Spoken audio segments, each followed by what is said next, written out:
All right, good morning, Life Recovery Church. Tommy McGee, the lead pastor. Grateful to be back after our vacation. We did miss Easter service last week, but we did have a service on the ship, which was really cool. It was kind of exciting, and at the end, like they a cappella sung Amazing Grace, which immediately for me was like confirmation because we had it on the wall. And like I said in the first service, some of you might not realize it, but the reason I have that on the wall is because my grandma, this was her very favorite song, was Amazing Grace. And like she would hum it in the kitchen and sing it in the car. And also the Bible that I have open back here. My grandma kept a Bible open in her house all the time. She believed it thwarted out bad spirits and things like that. So it was really cool. It was a decent service for being on a ship. I didn't even know they were having it until about 10 minutes before. But it was really cool. So I heard Johnny did really well. It looked like the Easter egg hunt went really cool, which is really exciting. Yeah. Let's give it up for Johnny, like doing a bang-up job in my absence. So, like I was saying, there was a miscommunication between me and Johnny. I thought he was going to do the sermon today, and he thought I was. So we showed up with no sermon. Can you believe that? What kind of place is this? This is our kind of place, you know what I mean? So we did have, so here at Life Recovery Church, we really like when people celebrate clean time or big accomplishments in their life. We want to be the type of church that brings them up and celebrates that with them and give them an opportunity to speak some and tell us a little bit about their story. Because that's how we get to know each other. That's how we get more intimate. Like what's crazy is we could attend church for a year and just come in, hang out, and leave, but not really know anything about somebody.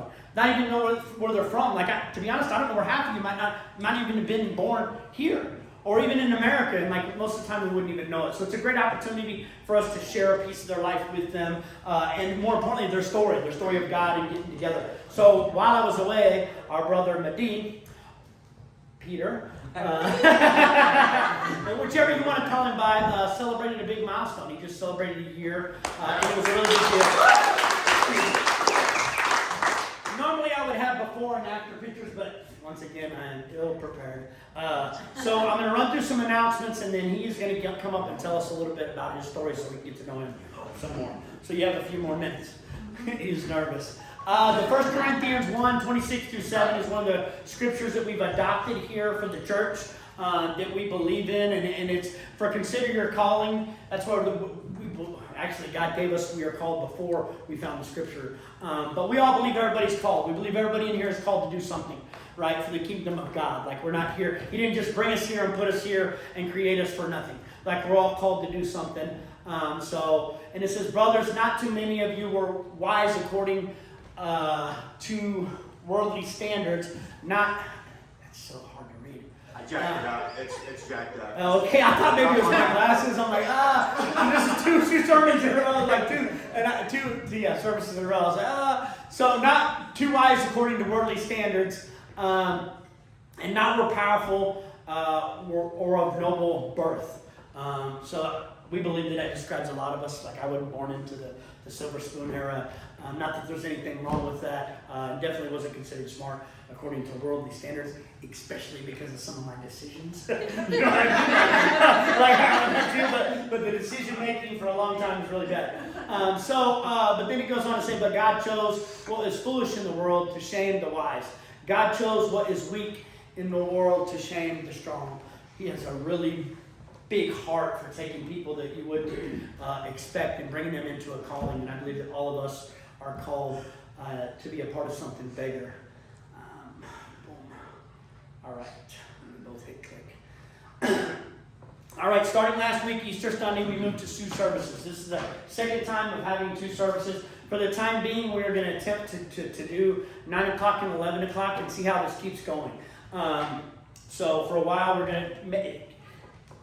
It could be permanent. It just kind of depends. We're going to try to facilitate 2 services, largely to give people a chance to serve and attend church. And we're growing. Like people are coming, and we're growing, and we anticipate more growth. That being said, we need people to be of service. We need people to be a part of. Like the way that the church can grow is if we all get involved. right? And we all invite a friend. Maybe that's your gig next week. Everybody here brings a friend. You brought a friend this week? See, that's what I'm talking about. Let's go. Brought a friend this week. Let's go. You bring a friend. Maybe it's a friend that doesn't go to church. You know what I mean? Like whoever it is. Maybe you invite somebody at work or invite somebody and bring somebody. And we'll begin to grow, and we can become a hospital for the broken. Like that's what people are suffering out there. Life sucks. There's a lot going on in the world. People dying, like just a lot. Life can be a lot. So we invite you. So we're going to need more people. There's Connect cards that we just got. Some new Connect cards. They should be. This is them. There's prayer requests. You can still fill out your prayer requests, but these are Connect cards. They should have your address and everything. And Hillary made them. You should be able to mark on here if you're interested in serving. If you're interested in serving, please write that on there so that we can get with you. That is a sign to pass the basket. We are going to pass the basket for the offering or your tithe, whichever you want. Like I always say, if you have some to put in, please put some in. If the building isn't free, if you need some, take some out. You know what I mean? We also have a cash app that's in there if you need that. Again, if you haven't filled out a Connect card, please do. Like if you visitors, your first time here, please fill out a Connect card. You'll get an email response, I hope. Our next outreach ministry will be the second weekend of May. Right? We had outreach yesterday and everybody went out. They went down the avenue and handed out clothing and food. It was crazy. We were getting back from our vacation. We got off the highway, right? Because we live close. We got off the highway and guess the first thing we see off the highway? The Life Recovery Church box truck sitting there at Avenue and 435, and we're like, what the heck? So we pulled in and said hi to everybody. It was pretty cool to see everybody out there. So thank you for everybody that came. We still need donations for items. It's summertime. We're needing shorts, we're needing socks, we're needing t-shirts, tank tops, any of these things. Always hygiene. Hygiene and socks. It seems like somebody will always take deodorant and they will always take socks. Like I've seen people come and say they don't want the food, they don't want this, but they take the socks. You know what I mean? So anything that you've got to be a part of, that would be great. Also, there's a women's recovery house that some of us are closely connected to called the Starfish House. The Starfish House brings in women from prison. They bring in women from the streets all the time. And they've reached out. They actually got all our meat for our fundraiser event. All that meat was provided to a donation to them that they donated to us. They are in need of women's hygiene items, right? Like women's stuff that's specifically for women coming out of jails and prisons and things like that. So we are going to set up a box or something. Amber's in charge of it. Downstairs so that we can put some of these items in. They're constantly getting an influx of women in there that come in and they have absolutely nothing. So I'm guessing the same sort of things, the hygiene, socks, underwear, things like that would be good. So we want to start creating that for them. So other than that, the second Saturday in May, we'll meet here at 9 o'clock. We're going to go out in the community around 10 o'clock and feed and try to help the homeless. Second Saturday? Second Saturday. Huh? Yeah, probably is. May 9th. No, it is not. Yeah. Huh? May 9th. Is it May 9th? Oh, second Saturday? Okay, first Saturday. Yeah. What time? 10. 9 a.m. 9 a.m. 9 a.m. Yeah, the actual is at 10, but we meet here at 9 a.m. and we get prayed up, we bag up stuff, we get prepared, and then typically we leave at 10 o'clock. So yes. All right, Broken People Helping Broken People. We have these cool t-shirts downstairs. They were $25. All the money was going towards the building fundraiser. They are actually on sale, and you just hit the t-shirt lottery. Right? We're going to drop the price to $20. We got a lot left. If you have not got a shirt, please see Danny, my wife, Johnny, anybody after church, and get your t-shirt. That being said, I think that's one more thing. My wife will come in. That's why it's sitting here.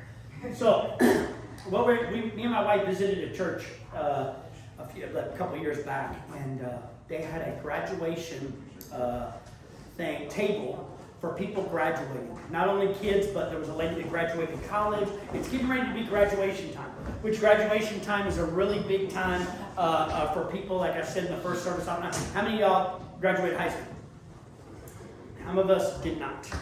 I did not. So graduation is a big deal, and we want to make a big deal about it here because it's a huge accomplishment. And like we said in the first, maybe it's graduating high school, maybe it's graduating college, maybe it's graduating drug court. Yeah. Right? Like let's be real. Maybe it's graduating your treating your outpatient. But if you're graduating something, or maybe your kids are going from 6th grade, and there's one of the kids that are downstairs into junior high. Like we want to celebrate them too. So what we're going to create is a graduation table, and on that should have like a picture of the kids. So if you know anybody that's graduating anything, please get with my wife Danny or somebody. We're going to create graduation boxes for little gifts or letters of encouragement or anything for these graduates. My daughter is graduating, so she'll have a box. Yeah, it's a big deal. Yeah. That's most of my adult children that have graduated. It's a really big deal. Yep, that's right. Breaking generational curses. Yes. So yes, there'll be graduation boxes. You're going to see them. I'm not sure that we'll probably have them on that back table. Yeah, put a note in there. Put a thing of encouragement. Starbucks, $2 card, whatever it might be. All right.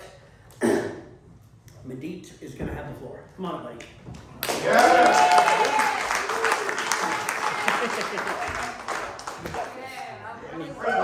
Yeah. We need 28 minutes for it. What's up, Shane? So my name is Madit. I go by Peter as well. That was the name that I ran with in the streets, and I was baptized to get that name. So I use that name out there. But I don't like going by it now because the only reason we use the name Peter is because my family will call me Madit. So people from not from where I'm from, which I'm from Sudan, I was born there. I will go by Peter, and mainly because people can't pronounce Madit. So I didn't want to have a whole session on how to pronounce my name. Anyways, I was born in Sudan with my parents. I have three brothers and 2 sisters. I'm a twin sister. She don't look like me, so she's probably happy about that.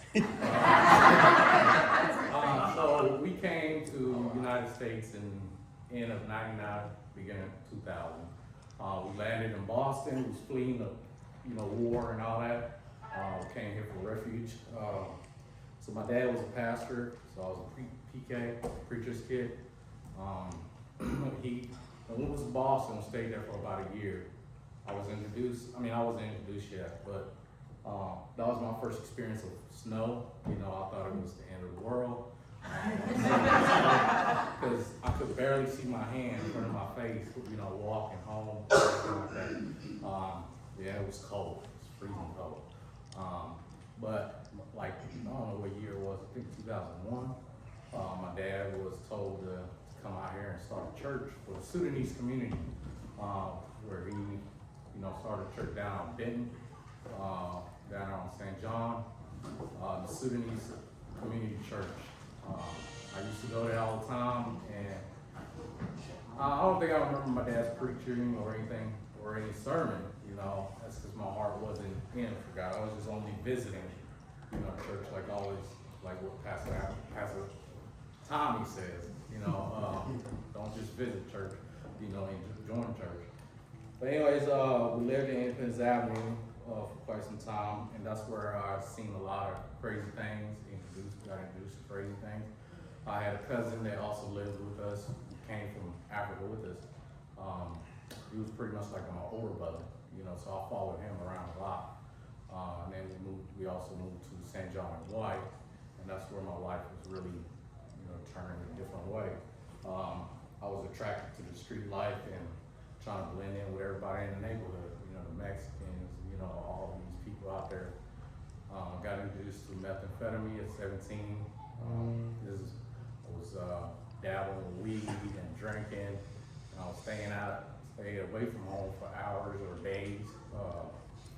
But when I got introduced to meth at 17, I got real hallucinated and thought my mom was gonna kill me if she found out I was doing meth.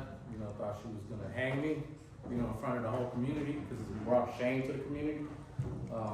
But I ended up going to the mental hospital. She took me to the mental hospital, and that's that time also is when I was questioning this existence of God, and I started not believing in God. But when I was in the mental hospital is when, I was like, God, if you were real, reveal yourself to me, and I was expecting a voice, a light, something, but I didn't. I found a Bible. And that Bible is when I started reading the Bible, and at the time I could barely read, I couldn't read that much. I had trouble reading. But the words in the Bible was, in the beginning God created the heaven and the earth. The first word, that right there just convinced me God was real, and that's all I needed to hear. I didn't know that, but as I continued to read the story of Abraham and how he called him and everything, I started, remembering the days when I was going to church as a young kid back home, hop, skipping, and going happy because I was part of a choir there, and I was happy and peaceful and joyful. And those are the feelings that I was feeling as I was remembering those times. So I told God, like, I want that feeling back. I want that, peace again. And I felt like God was telling me the only way you'll feel that is when you're doing things for me or pursuing Him. So I felt like, I guess I'm gonna start reading the Bible and continue reading the Bible. But I got released from the mental hospital. My dad was the one that picked me up. And he literally said, you look like a dead man walking. I didn't say that earlier. And I didn't know what that meant at the time. But I went right back to where I was staying with some friends, carrying the Bible. I thought I was going to convert all of them. I'm the evangelist now, But the thing I feel that is I didn't continue reading the Bible. I was just carrying it, and just showing it like, yeah, I'm a Christian or whatever. It wasn't applying a lot of things the Bible was saying. Not too long, the Bible was on the floor when I was back on drinking and doing weed. I just convinced myself, like, just don't do meth. That was your problem. If you don't do meth, you'll be all right. And so I didn't do meth. I was still smoking weed and doing pills. And pretty soon after that, I was convinced to commit a robbery with my friends. And the only way to justify the reason of doing it, because I was feeling convicted, because I was doing the wrong things. Because reading the Bible, it talks about the 10 Commandments: do not steal, do not kill, and all that. And I was getting convicted for it. But I justified my reason for it was my friend needed to pay his rent, so we need some money. And so that made it easy for me to go ahead and commit this robbery, 7-Eleven. And but during the robbery, we was going to this and trying to come up with reasons not to, while we huddling up to try to go in here and commit this robbery. I heard a voice, and it said, if you go in, you're gonna go away for a long time. It sounded very audible, sounded like it was coming from an apartment building, but I looked, there wasn't nobody, but my friends that were already ahead of me, they went in there. And I didn't want to feel like I was leaving my friend high and dry or whatever, so I followed him in. But I was frozen, I was shocked with this voice, not knowing what it is. When I was at the counter, I was just stuck. Brass knuckles in my hand, just looking at the cashier, not saying a word, just dazed like this. My friends is one that touched me and said, let's go, grab me, and we ran. But we got caught anyways. And I told him it was a paddy wagon. And I told him that we're going away for a long time. And when we come back out, you guys are still the same. I don't want nothing to do with you guys. I didn't mention this, but all those friends that I was, got caught with the robbery, they all got deported back home. 2 of them. The female as well. I keep hearing that she got murdered or whatever. I don't know. But when I did the 8 years in prison, I really got close to God in there, and I was involved with the chapel and the brothers in there, being taught the word and being taught the meaning of prayer, the meaning of fasting. I was really committed, but 7 years into it, faithfully following Jesus and learning about Jesus and everything. After that, the 7th year, because I was getting ready to get released, I moved up to another different unit, away from my brothers that was in Christ, that was encouraging me. So now I'm in this, it's called 6th House down in Cameron. They call that it was a bad house. Let me just say that. And I I was telling them maybe God wants me over there to evangelize. Because everybody called that house a bad house. But I got influenced to do other bad things. You know, I started stealing from the kitchen because I was working in the kitchen. And pretty soon enough, I started doing K2 in there as well. And that's where my relapse or whatever started. Wasn't doing any program. You know, didn't even know anything about Anonymous or 12-step. The only thing I knew about it was a way to go pass notes or get kites from other places. So whenever I went to the meetings that they had in there, that was the only reason, was to pass something back and forth from different units to another. But I got released in 2017, and in there they encourage you when you get out, get plugged into church, plugged into church when you get out. And that's not something that I did. I did not do that at all. It was hard for me to try to adjust to society. So what I did was just, my cousin, my older cousin, I started hanging with him. I didn't know where to go, who to hang out with. And he would always call me right when I get off work, needing me to bring him some beer. And I was on paper at the time, so I would do that. I would even buy the beer and leave it in the truck and get off and go to him and give him the beer. But after I got off paper, it became me drinking with him now. And I started drinking with him and started being pressured on some other things, met some women, got with them. Pretty soon I was back doing meth, 2018. So from 2018 to 2021, I was very suicidal, very ashamed of the things that I'm doing because I felt like I left God in prison, like I left him at the gates when I left. So I was feeling guilty for that. That I was just a jailhouse Christian, So a lot of shame and guilt for that. But in 2021, when I was very suicidal, I took some medications hoping that I didn't wake up.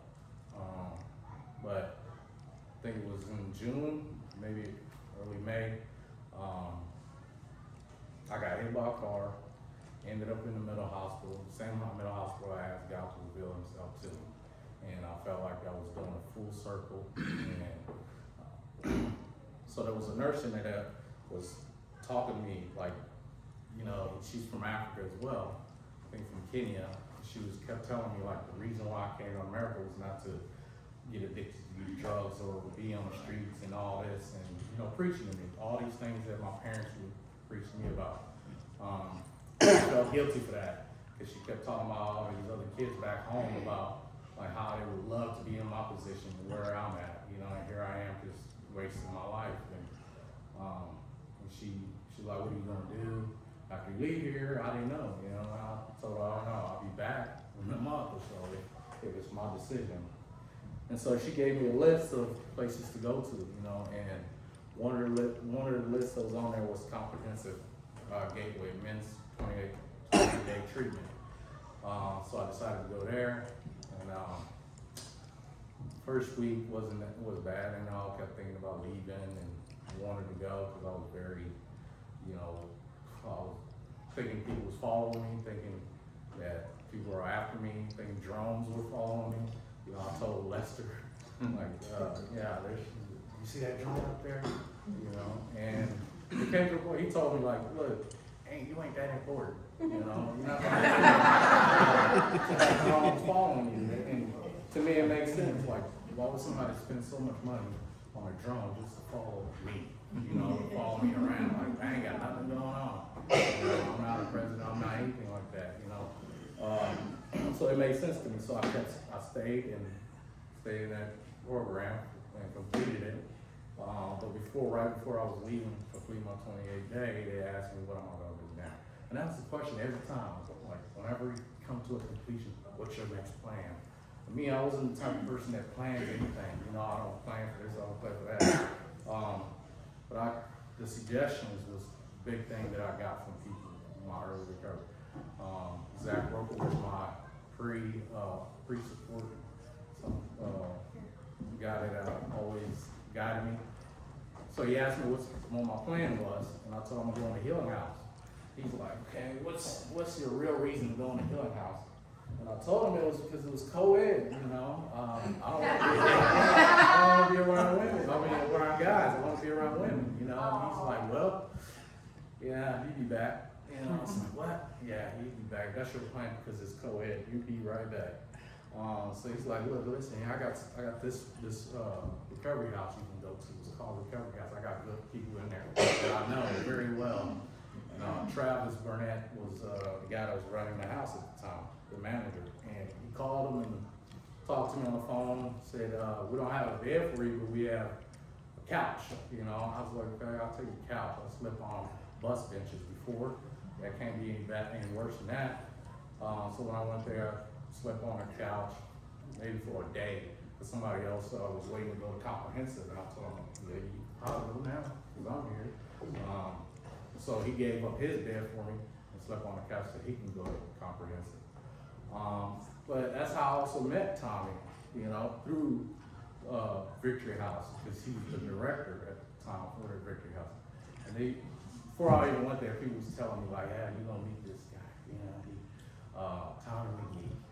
You know, and I was like, okay, Tommy. It's like when you see him, you don't know exactly who he is. He talks moving, talks a lot, talks fast. You know, he always moves around. Like, trust me, you gonna know who he is. And when I seen him, it was at one of the house meetings that we had, you know, and right away I kind of knew it was him. You know, he talked fast, you know, and he convinces you of things, you know, of what you need to do and things like that for your life.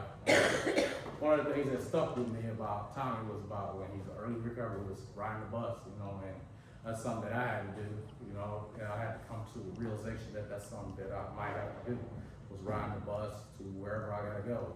Cause I didn't want to rely on my parents for anything, you know, I have wasted my resources with them. I felt like I burned all those bridges with them. But so I asked LSI to give me a job that's a walking distance, you know. Worked at that job for 6 months, and my mom pretty much gave me her car, surprisingly. I don't know why, because I don't know, I had to come over there to Victory House at 40 hours because it was too far for her. This is too far of a drive, you know. She thought she was driving out of town. She's like, why'd you pick over here? This is too far for me to drive. But anyway, she gave me the car, so now she don't have to come to me or whatever. Now I can drive to her. That was her reason to give me her car. But after 9 months of being clean, my sister was getting married. You know, she invited me to get to walk her down the aisle for her marriage, and I thought this is a relationship that I thought I wasted. Wasn't gonna get amended or anything like that. So it was an open bar, and where Roderick was the director now for Victory House, and I told him about it, and he said, well, you better have some people on the phone ready to call, and just in case. But anyway, when I was there, I didn't think about alcohol at all. I didn't even know where the open bar was, you know, and I was seeing my brother-in-law, you know, he was getting drunk with his friends, and they were doing karaoke, doing rap sessions, and things like that, you know, and I was just laughing at them, like, wow, this is something I used to do, just laughing at them, you know. But I was way worse than that. I would have been fighting, I would have been, you know, tossing everything around. So it was more like controlled alcohol, controlled behavior with them. But last year, when I relapsed, I didn't mention this earlier, so it's kind of weird that I'm giving my testimony, because last year when I gave my testimony, it was at this house church I used to go to all the time. They asked me to give my testimony. And after I gave my testimony and went home, wasn't even planned. It's something that I usually do. I run into a female at my apartment that I was staying at with my uncle, and this woman asked me to give her a ride to the store, and I did. But we went to a gas station. She wanted something to get from there, and usually I just let her go in there. I got out, went in there as well, and ended up ordering about her liquor as well. Pretty soon I was just getting drunk with her and doing all type of things. Next you know, I'm doing meth again, you know, and that was from Saturday to Monday.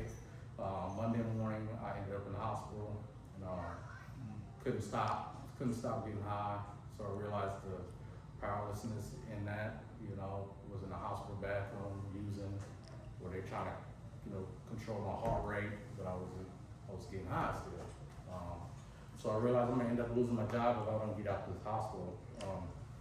So I kind of stopped and flushed everything. So got released. My sister as well, she was in her addiction at the time for 2 years. I was trying to get her, I brought her to meetings, invited her to people, invited her with 2 people, females and everything, but she could never get it.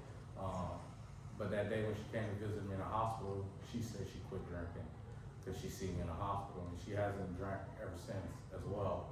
So it's kind of like ironic, like my relapse brought what I've been praying for with it, like, okay, she surrendered because of my relapse. I don't know how that worked, only God does, I got nothing to do with that. But I'm glad it brought something good out of it, I don't want to experience that again, that is, it's a horrible experience for me, especially thinking about my good friend JD, how he died, it was from a heart failure, and I don't want to think about, the things that I left behind or people I hurt or anything like that. Because my sponsor came and visited me and he cried, his tears, kind of hurt me, like how I disappointed him and brought shame or whatever. But it almost kept me not coming to the meetings. It almost kept me not to come back. But his encouragement is what kept me like, okay, maybe I need to, surrender and come back, show, like really surrender, not just come in here. And so I'll start working the steps and start doing something different than I did previously, because I would just attend meetings and not do anything, and really not, and start sharing in meetings and not, not talk or, share anything that's going on with me. That was what I did wrong, was not speak up, especially when I'm hurt or in hard situations, it really means a lot when you guys share in meetings, open up, even no matter what it is. I have taken value in that you guys do care, so I try to open up more. That's what helped me throughout this year, is open up, no matter what it is. Even if it sounds ridiculous to me, I'm talk about it in a meeting. But I'm really grateful that I got a year this time. Grateful that I'm able to surrender. It's not, it's by the blood, that I have to say, it's only through His blood that I'm able to stand here. His forgiveness and His everlasting love, for each and every one of them. I believe God called me to be a part of this church, because the challenge that you guys give is real. Like, not just attending church, that's real. That's His value. Be a part of it, and really doing something, for the community, giving back. But anyways, I think I talked too much. Yeah, I did. Was that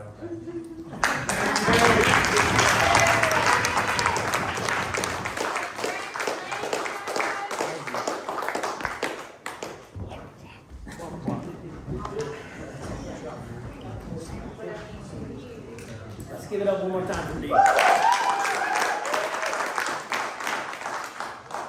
We're grateful to have you, grateful to be a part of our church and our community. And it's an amazing story. So like I said, me and Johnny were a little bit confused about who was going to do the sermon, so I didn't prepare a sermon. I have been in heavy prayer since we were going through the Spirit-Powered Church. It was a 40-week plan, so it gave me a subject, scriptures, and a plan. So I've been like, for the last few months, like God, what are we doing? Like, God's like, well, the rubber's going to meet the road. Like, you're going to have to create a sermon series and sermons. So I've been in heavy prayer, and what God has given me is, and you've seen it on the screen, is introducing the King. Right? So we believe in King Jesus, God the Creator. So over the next 6 weeks, starting next week, we're going to jump into the Bible. Right? And we're going to find out who God says He is in the Bible. Right? And who the people that were closest to God say He is. Right? And we're going to dig into Scripture and because He's the Creator. Right? The Creator. We all know that in Genesis. And Madit just said it. The Creator of everything. So we're going to go through the Bible. And I went through and today, because we were like, oh gosh, what are we going to do? And we had 11 minutes to figure it out. But I did pull some preempted scriptures. If you guys want to take some of these pictures of these scriptures or write these scriptures down, these are going to be some of the things. It's in Exodus and Psalms. And I encourage you over the next week to get a jump start. While you're digging in your Bible, dig in and do your search like who is Jesus? Who was the King? And we're gonna go over it in 6 weeks because he's many things and everything. If that makes sense. Like he's many things and everything. So the scriptures, one of them is I am who I am. And this is in Exodus when God said this to Moses. Because Moses was like, I can't do this. God's like, God, Emily, like you're going to go down here. You're going to do this. Like you're the guy. And he's like, no, I don't think I'm the guy. I'm not probably not your guy. And he's like, well, what do I say? Like once he convinced him that, okay, you're the guy. He's like, well, what do I say to the people? Like what do I say to the people? And this is what he said to him. He said, I am has sent you. You know what I mean? Like, because he is I am. And Jesus later on says this when he asks him, you know, who are they? Here's another one. Compassionate and gracious in Exodus also. And like I said, God reveals himself a lot in his relationship with people and others. You know what I mean? Like, so this is a really good one too. We're going to fly through them fairly quickly.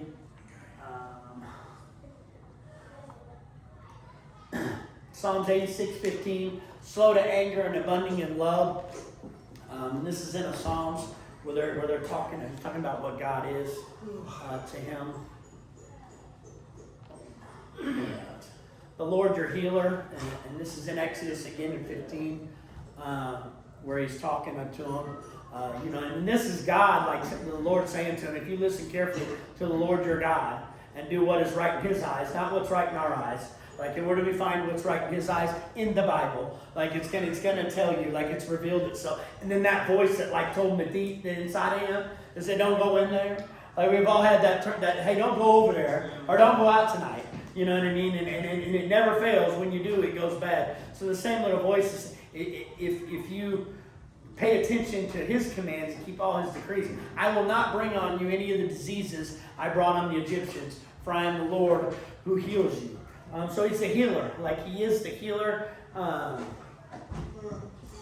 the Alpha and the Omega. I brought this one up there because everybody's heard that. You know, I'm the beginning and I'm the end. And he's the beginning. Like he was at birth, and I promise you, he's going to be there when we pass over for judgment. You know what I mean? Like it's going to be judgment.